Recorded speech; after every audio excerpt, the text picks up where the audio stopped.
water heater in your RV runs very similar to the one in your home, just at a much smaller scale. Now, most of the standard water heaters are going to be LP supplied, and they're going to boil the water at a certain temperature, and they're just going to keep cycling. So as it goes cooler, hits a certain point, it'll kick itself back on.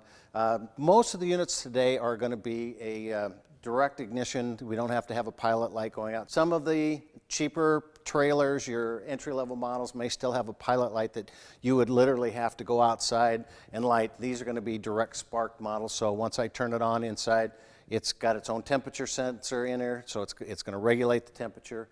There's two different types typically used. This happens to be an Atwood, and the Atwood has an aluminum tank in here, so that acts as the anode rod. We have then a Suburban or American style. That one actually will have right in the drain area here an anode rod, which we have in our homes that has to be checked periodically.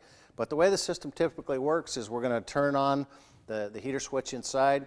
We're going to get a spark in here that's going to heat that water up, and then it's going to be able to run through the system.